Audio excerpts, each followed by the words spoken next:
Claro que sí, 6:03. Gracias por seguir con nosotros en Conexión Tele 13. Saludo, por supuesto, a Paula Comandari, que se integra ya a esta hora de conexión. ¿Qué tal? ¿Cómo estás, Ramón? Muy buenas tardes a todos los que nos escuchan. Supongo que los estamos acompañando a varios que ya partieron a algún lugar del país. Sí. Afortunados aquellos. Así afortunados es. aquellos. Comenzamos. SIC Rentacar. Clínica Santa María llegó a los dominicos. Arauco, lo bueno de ser renovables. ENGIE, liderando la transformación energética de Chile. Tu vida más tranquila, tu vida más consorcio. OTIC, de la Cámara Chilena de la Construcción. www.ccc.cl. Universidad Andrés Bello, acreditada por 6 años en nivel de excelencia. ISAPRE Colmena, juntos cuidamos tu salud. Y Claro Empresas, conectados con tu negocio. Presentan Conexión Tele 13. En Conexión Tele 13, el tema del día. La Fiscalía pidió prisión preventiva para 17 de los 18 imputados vinculados a esta banda de origen chino que operaba en el barrio Meix por varios delitos. El de asociación ilícita, tráfico de drogas, secuestro y extorsión, entre otros. Increíble lo que está pasando en esta zona. A esta hora, tengo que contarles que continúa la audiencia de formalización con la exposición de las defensas en el 7º Juzgado de Garantía de Santiago. ¿Qué más nos puedes comentar? Asunción Chasman, muy buenas tardes. Muy buenas tardes, Paula. Bueno, el Ministerio Público pidió la máxima cautelar para 17 de los imputados, argumentando que representan un peligro para la seguridad de la sociedad, y respecto del acusado restante, la Fiscalía solicitó firma quincenal y arraigo nacional. En detalle, se trata de 17 extranjeros, 16 de nacionalidad china y un boliviano, además de un funcionario de Carabineros perteneciente a la Segunda Comisaría de Santiago, que fue dado de baja de la institución. Los sujetos fueron detenidos en el marco de la Operación Muralla Oriental, que incluyó allanamientos en 63 propiedades en Santiago, Estación Central, Quinta Normal y Providencia. Durante la audiencia, la Fiscalía Metropolitana Centro Norte detalló los métodos utilizados por la banda para extorsionar a sus víctimas y mencionó la existencia de lugares de cautiverio donde eran retenidas y agredidas. Dado que la mayoría de los imputados son de origen chino y no hablan español, la formalización ha contado con la presencia de traductores para asistir tanto a los abogados como al juez. Bueno, increíble toda esta trama, Ramón, en que, como decía Asunción, volvamos a decirlo, son 18 imputados en total, 17 extranjeros, 16 de nacionalidad china y un boliviano. Ha sido muy difícil esta audiencia, muy compleja, Ramón, porque claro, los detenidos, estos imputados, no hablan español.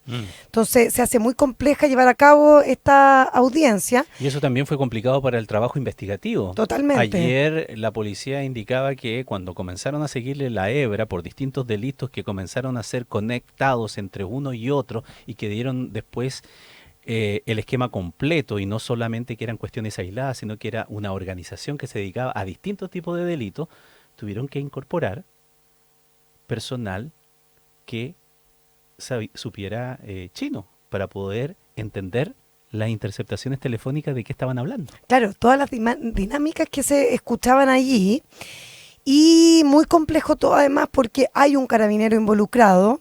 Obviamente este carabinero es acusado de colaborar activamente con esta organización delictiva. Pasaba información. Claro, dateaba básicamente mediante WhatsApp, se supone, alertando sobre operativos policiales, fiscalizaciones que se estaban realizando como para que no estuviesen allí, y avances de las investigaciones incluso también. Entonces está imputándolo por todo esto y además por facilitar armas, drogas a todos los integrantes de este clan criminal. Bueno, como decía, la investigación en realidad comenzó hace más o menos 3 años, pero comenzó a propósito de hechos que fueron detectándose ilícitos que trataron de ser siendo esclarecidos, algunos incluso con detenidos eventualmente en su momento, pero después se comenzó a percatar que la estructura era más grande y por lo tanto la diversidad de delitos lo conectaba como un negocio mayor. Y dentro de eso estaban los secuestros extorsivos. Entre los secuestros aparecieron raptos al menos de 2 personas, un chino y un comerciante chileno. Y ese último caso encendió mucho las alarmas de los investigadores porque era la primera vez que la banda que estaba bajo la lupa actuaba sobre víctimas que fueran de fuera de la comunidad asiática. La organización era más bien silenciosa, sin ostentación, muy hermética, y el hecho de tener como blancos a empresarios o personas de origen asiático la hacía ser menos visible que cualquier otra organización por el hecho de que muchos de estos delitos sencillamente no eran denunciados por las víctimas chinas. Lo que también lleva ahí a una pregunta mayor que muchas veces no hicimos. Esto yo recuerdo que lo planteamos hace bastante tiempo en algunos reportajes en Tele 13 que hacían mención de lo que estaba ocurriendo y de grabaciones que aparecían de pronto, de cámaras de seguridad, de asaltos muy violentos. Me recuerdo uno a un vehículo medio blindado y aparecieron con pistolas y con armas de grueso calibre y todo quedó registrado en cámaras de seguridad. Ahí se supo después que había sido la víctima un ciudadano chino, pero pese a todo eso, el hecho no había sido denunciado. ¿Y cómo quedó en evidencia? Porque había quedado grabado en las cámaras de seguridad. Así se siguió el hilo y así se siguió. Entonces, ¿qué es lo que quiero decir? Que allí ya se planteaba de por qué razón estas personas que son víctimas de asalto, que manejan mucho dinero, no denuncian el delito. Y entonces aparece esta otra organización que los extorsionaba entonces aquí, por eso que la investigación no está cerrada, la investigación continúa. Claro, y se supone que han descubierto también todos estos lugares de cautiverio, en donde los mantenían encerrados, los mantenían retenidos por mucho tiempo, los golpeaban y los coaccionaban también, obligándolos a firmar documentos, reconociendo deudas, por ejemplo. Imagínate, esos personajes que ya habían firmado documentos, era mucho más difícil también que denunciaran, retiraban dineros desde bancos bajo amenaza y cumplían tareas definidas por esta organización, además de indagarse crímenes por encargo, vinculados también a esta banda. Y lo que me dicen, claro, lo que decíamos, que toda esta barrera de idioma obligó a intérpretes, como dices tú, para asistir a los abogados, a los imputados y al propio juez, para también garantizar el debido proceso. Lo que se dice hasta ahora, Ramón, es que la Fiscalía, pide prisión preventiva para los 17 imputados por la gravedad de los delitos y además que son varios delitos, por el riesgo para las víctimas y por el posible peligro para la sociedad, el que se mantengan libres, pero como decimos es una audiencia que está en pleno desarrollo y que tenemos que esperar para ver qué es lo que decide el juez, ¿no? Ahora, los detenidos utilizaban, esto interesante, un sistema que se llama el Hawala. ¿Qué es el Hawala? Es un sistema informal de transferencia de dinero fuera de la banca tradicional para traspasarse dinero y que de esa manera no quede huella. Esto no es nuevo, esto es viejo, lo de este sistema. De hecho, se utilizó desde hace mucho tiempo, es antiquísimo, pero aquí cuenta justamente para poder hacer transacciones que no sean detectadas, que no quede huella, incluso de transacciones que permitan hacer la manipulación de dinero sin que físicamente se mueva ni quede contabilizado de la salida de un país, por ejemplo. O sea, se puede hacer la transacción aquí y cerrarla en otro lado, en mismo China, y no queda registro de aquello.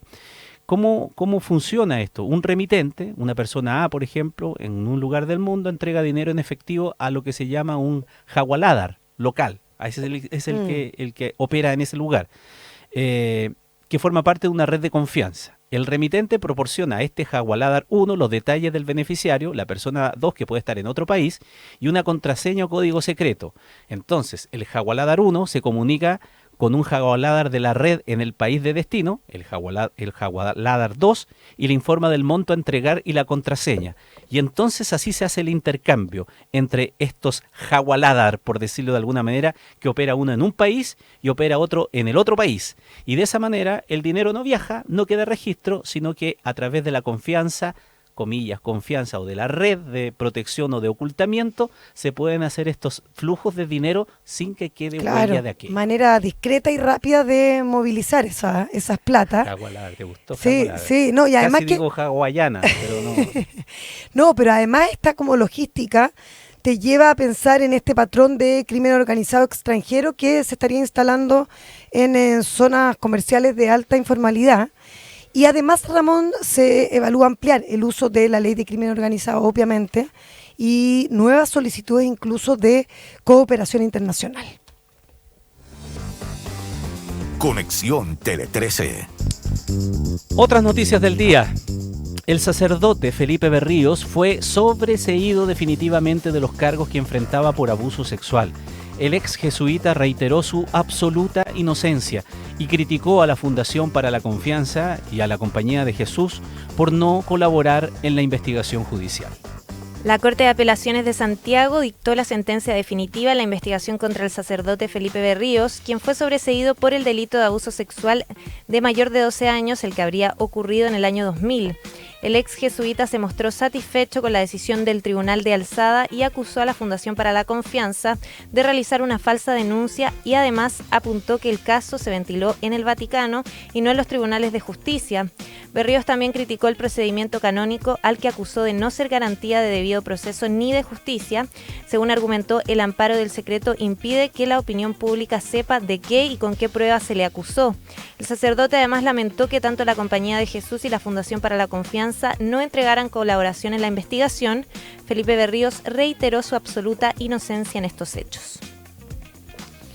Ya, es súper importante esta resolución. Porque él insistió en que los tribunales investigaran el hecho y actuara para tratar de defenderse en los tribunales, ya que en la parte eclesiástica, como se maneja de manera secreto y todo tiene otro procedimiento, no podía establecer su verdad, decía Felipe Ríos. Claro, y además porque estaba esta sentencia anterior, Ramón, en que se había declarado el sobreseimiento total y definitivo por prescripción de la acción penal, pero que se acreditaba el abuso sexual de ese hecho acontecido en agosto de 2000, ¿te acuerdas tú? Durante este retiro espiritual realizado en el santuario de Schoenstatt. Entonces es súper importante esta resolución conocida hoy.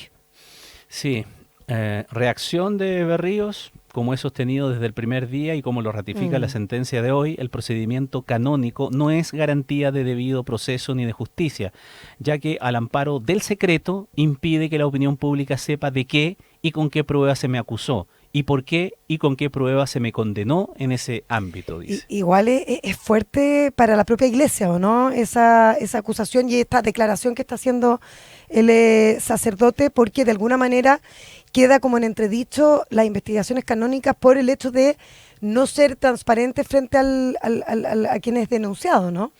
Claro que sí. Ahora, mucho se ha hablado en eso, sobre esos términos de por qué, se ha hablado de la protección de la víctima en algún instante como argumento, pero en realidad son instituciones y formas de actuar que vienen de siglos atrás, ¿eh? Y que no han sido modificadas y que obviamente dentro de las reglas canónicas son muy distintas evidentemente a lo que significa la justicia civil. La justicia de todos. Oye, y también creo que aquí hay un punto que se vuelve como a poner ojo en la Fundación para la Confianza, que ha tenido harta crítica en el último tiempo de sus lógicas, de cómo procede, de cuánta presión también ejerce públicamente en estos casos. Creo que aquí también apunta el sacerdote Berríos a cómo opera esta fundación. Sí. Crítico desde el comienzo sobre esto, el actuar en ese sentido. Y yo recuerdo alguna vez, tal vez es el instante no de desclasificar, sino que de contar como contexto, que alguna vez haciendo un reportaje a propósito de otro hecho, en conversación con la fundación, terminada la entrevista, la persona que me da la entrevista dice, seguimos trabajando en otros casos. Entonces yo pregunto, ¿en qué caso? Pues el periodista obviamente le despierta el interés. ¿Quieres saber? Claro. No te puedo decir, pero va a ser un caso que va a remecer mucho.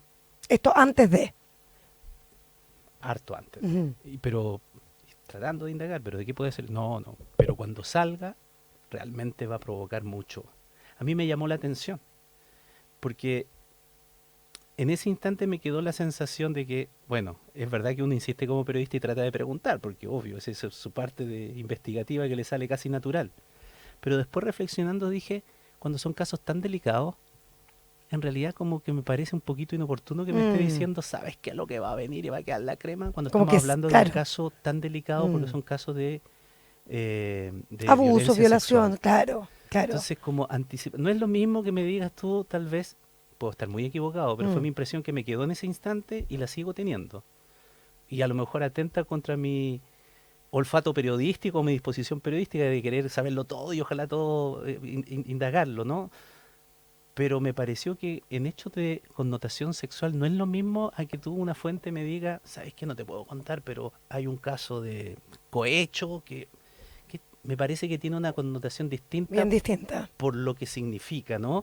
Por lo involucrado, por el Estado y por el respeto especialmente A la a la víctima, víctima. a Entonces la a mí me actual pareció víctima. que en ese instante yo quedé metido y siempre quedé metido dije, ¿quién será? ¿Cuándo? Y estuve siempre a la espera de cuándo salía la fundación con algún caso con alguien de connotación pública muy importante. Que luego tú entendiste Y que... cuando salió la acusación Claro. contra Felipe Berrío, dije, tate.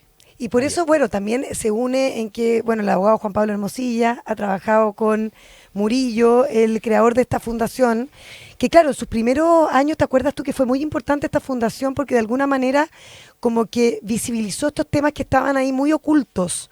Pero sí es verdad que ha tenido mucha crítica, sobre todo en el último tiempo, de cómo llevan a cabo estas investigaciones. Y eso tiene que ver con lo que estás contando tú y de con la prudencia que hay que tener para este tipo de casos. En Conexión Tele 13, la conversación del día. Bueno, luego de que en la UDI surgiera la idea de acusar constitucionalmente al ministro Carlos Montes, el Ejecutivo salió, bueno, de lleno a defender al secretario de Estado y la decisión de expropiar parte de la megatoma de San Antonio. Por su parte, Montes transparentó los montos que se invertirán en la adquisición de este terreno. El ministro de Vivienda señaló que los 11.000 millones de pesos asignados a la expropiación en el Cerro Cantinela podría sufrir modificaciones luego de tasaciones más exactas de expertos. En conversación con el Mercurio, indicó que el dinero es parte del presupuesto de este año y que corresponde a recursos de proyectos que no pudieron ejecutarse en distintos servicios del país, por lo que fueron devueltos y ahora reasignados a la megatoma. Además, Montes hizo un llamado a no politizar el tema, pues la situación de la megatoma es un problema humanitario. En Infinita, el ministro de Vivienda señaló que la intención es enfrentar esta realidad con mucha seriedad y rigor. Sin embargo, desde la UDI no descartan presentar una acusación constitucional contra Montes. El jefe de la bancada gremialista, Henry Leal, aseguró que con esta expropiación el gobierno sería cómplice de una ilegalidad incumpliendo el derecho a la propiedad. El ministro del Interior, Álvaro Elizalde, defendió a Montes y señaló que no compartir la decisión de expropiar no puede ser catalogado como inconstitucional. Una acusación constitucional de esa naturaleza implica alguna infracción constitucional o legal. En este caso no hay una infracción legal. Nuestro ordenamiento jurídico establece la expropiación como una herramienta que va de la mano con la indemnización correspondiente. Pero es una herramienta que por lo demás, como lo señalé yo en el punto de prensa el otro día, el gobierno del presidente Piñera ha utilizado más veces que el gobierno del presidente Boric. Ya, se va a venir una discusión política sin duda que está en ciernes a propósito de lo que está ocurriendo en estos días, pero que tal como lo comentábamos tal vez en el día de ayer, cuando abordamos este mismo tema, que va a tener su mayor realce cuando esto tenga que materializarse a propósito de si esto, lo que se está haciendo en este instante, lleva a dilatar ese instante para muchos meses más adelante. Estoy hablando del próximo gobierno, al que le va a caer el fierro caliente de qué hacer con esto en concreto. La discusión o la aclaración del minuto está dado por los recursos que también se habían puesto ayer en tela de juicio, porque por ejemplo en el presupuesto recién aprobado de la glosa destinada a los asentamientos precarios, por ejemplo, en total la plata asignada para el próximo año es de el doble de estos 11.000 millones. Entonces la pregunta era válida, ¿no? se va a gastar toda la plata o la mitad de la plata de una glosa presupuestaria en concreto para comprar este terreno y bueno, y lo que está considerado en esa glosa para el resto de las otras situaciones que estaba contemplada en el presupuesto va a quedar al debe. Bueno, se dice entonces, no es plata de allí. Se despejó el asunto. Se viene de otro lado, que son platas que son reasignadas en ese sentido y por eso fue que ese día el ministro Montes, en el momento que lo anuncia, dice, y esto tiene financiamiento. Claro, tiene financiamiento de partidas que se mandan, sobre todo de regiones desde el sur, de platas que no se materializaron, que no se utilizaron, pero hay mucha crítica. Claro, el ministro dice que todos estos recursos salen del presupuesto de este año y que estaban como de alguna manera reservados ante una eventualidad, ¿ya? No son del presupuesto 2026. Pero claro, son platas que no se ejecutaron, que desde las regiones han salido a decir, bueno, ¿por qué Coyhaique va a entregar? No, claro, ¿por qué Coyhaique, que tiene necesidades, que necesita también solucionar temas de vivienda, va a enviar 4.000 millones de pesos para compras de terrenos acá, en la región metropolitana? Y si estaba en el presupuesto del año pasado era porque estaba contemplado que se iban a ejecutar, claro, se iba a ocupar en algo. Si sobraron o quedaron sin ejecutar y se devolvieron es porque ese proyecto fue... ¿Qué pasó? Claro, no se ejecutaron, que hay mucha crítica a la lentitud con la que se han ejecutado los recursos específicamente para vivienda en las distintas partes de Chile. Están esos 4.000 millones, Ramón, de Coyhaique. Hay 3.000 millones más que provienen de Castro, de Chiloé. Y hay platas de los ríos de la Araucanía y de Ñuble, que son montos menores que no se han detallado. Pero claro, aquí lo que me llama la atención, Ramón, es que hay críticas bien transversales de derecha y de izquierda de esta idea, de este plan del Ejecutivo, precisamente desde el Ministerio de Vivienda, para reasignar estas platas. Pero claro, los ministros, o sea, los parlamentarios, que representan a las regiones, obviamente, consideran que al final esto es una burla, de que nuevamente el tema de la regionalización no funciona y que se están quitando plata. De partida la pregunta, ¿por qué, como dices tú, Ramón, no se materializaron estos recursos en necesidades que tienen las regiones precisamente en vivienda, que están al debe, muchas personas esperando? Ahora, hay que decir en todo caso que siempre en los presupuestos hay subejecución, muchos. Ahora, la pregunta es, ¿por qué hay esa subejecución? ¿Porque está mal diseñado desde el comienzo? ¿Porque los tiempos no dan?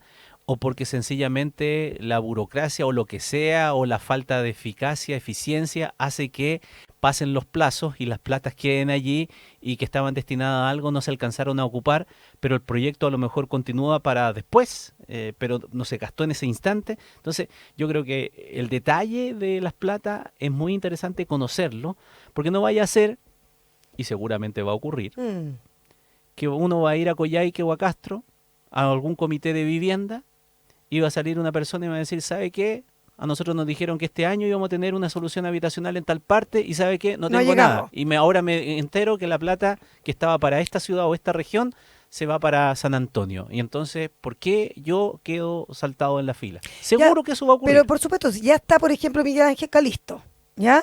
El parlamentario dice que la situación es realmente inaceptable, y él lo que recalca es que Aysén tiene varios proyectos que están esperando precisamente estos recursos en Chile Chico, en Puerto Aysén, en Coyhaique. Entonces él dice, aquí hay algo de la historia que no conocemos, alguien miente, porque la necesidad sí está.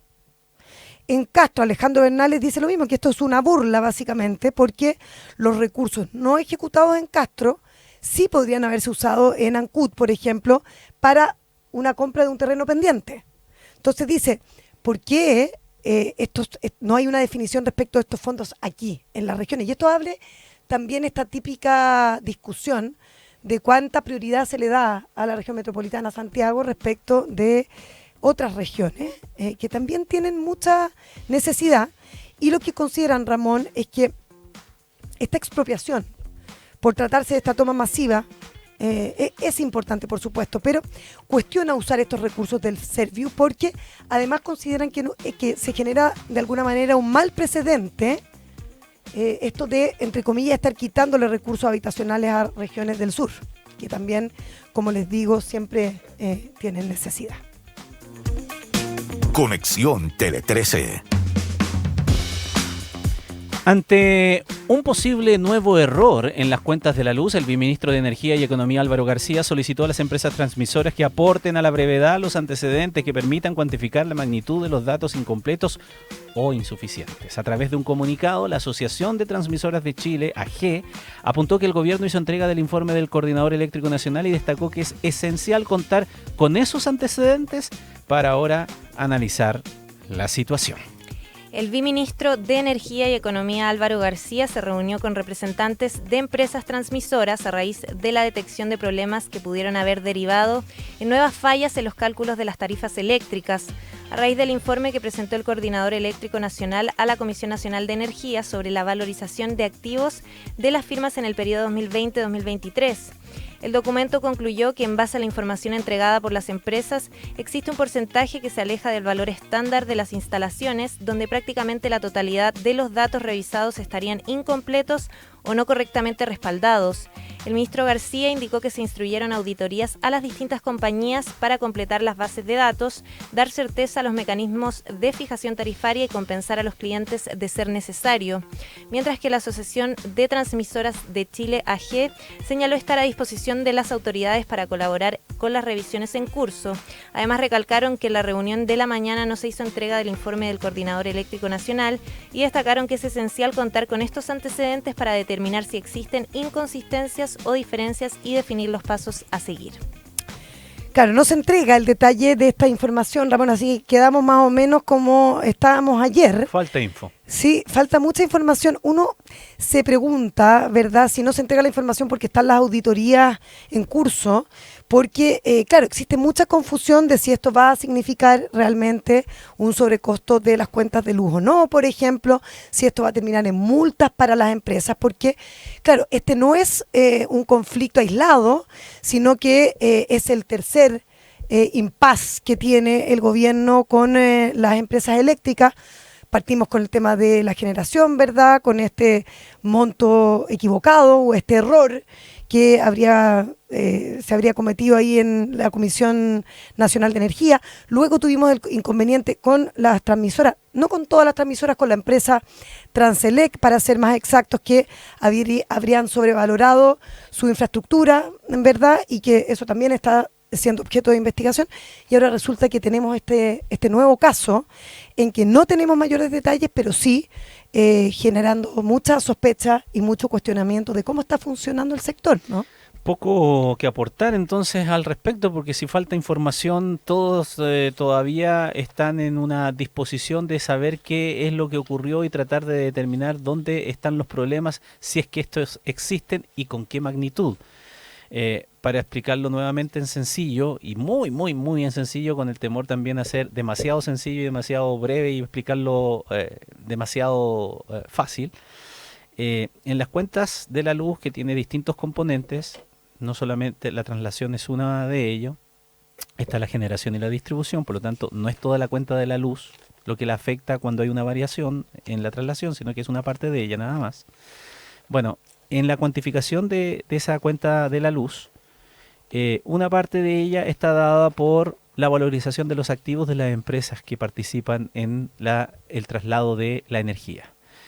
Eso se tiene que incorporar en unas fórmulas matemáticas que hay, etcétera. Bueno, esa estimación de los activos es la que está en duda, de si los activos, para incorporarlos al final en los costos de la energía que se traslada, estuvieron sobrevalorados o subestimados. Si estuvieron sobrevalorados, significa que, o significaría, lo vamos a colocar todo en potencial, significaría que entonces la matemática final habría dado un tanto más por esa valoración, por esa sobrevaloración incorrecta. Por lo tanto, habría ahí un delta que se le cobró de más a los clientes, que en todo caso tendría que ser más pequeños porque es una parte de el sistema y es un componente del traslado, y el traslado no es toda la tarifa, es una parte y la parte más pequeña incluso de la tarifa. Bueno, pero de todas maneras hay una sobrevaloración. Puede ser que se haya subestimado el valor y por lo tanto allí habría una diferencia en donde sería en contra, y eso significaría que, por ejemplo, los clientes tengamos que devolver alguna cantidad de dinero Lo que sería medio escandaloso porque y demasiado impopular. Si ya estamos con este revuelo de las cuentas de la luz que son carísimas, de todo lo que ha sucedido, de los cortes, de qué sé yo, y más encima que te vayan a decir, no, ¿sabe qué? Hubo un error por allí y usted va a tener que devolver, no sé, 50 pesos, 100 pesos, lo que sea, pero va a tener que devolver. Yo quiero escuchar y ver la cara de esa autoridad de Estado que si llega el momento de decirlo, diga, ¿sabe qué? Va a haber que devolver plata. Aunque sean 3 pesos. No, eso sería un escándalo. Yo creo que por eso también hay harto hermetismo, Ramón. O a lo frente mejor todo todo que se está netea, pasando. pues, entre lo que se cobró más por aquí, más por allá, un peso menos por aquí, y al final no Oye, vamos a ¿cuánto dar tiempo ni llevamos cuenta. hablando de esto? Además, es que se suponía que no se había hecho público también para contener ese impacto en la ciudadanía, para que vean cómo Lo estamos. último, esto de también la creación del comité de expertos, que se ha anunciado con el fin de revisar y proponer mejoras para fortalecer la regulación del sector eléctrico, parece ser muy necesario, porque como lo decíamos en el día de ayer, si aquí hay una institucionalidad que fue creada específicamente para hacer esto, para fiscalizar, para hacer los cálculos, para revisar y todo, y se le pasan esto y si uno se da cuenta después de mucho tiempo, entonces claramente el sistema no está funcionando como tiene que funcionar. Y estos caballeros del comité de expertos, ojalá que sean bien expertos para poder proponer qué es lo que tiene que revisarse y qué es lo que tiene que cambiarse.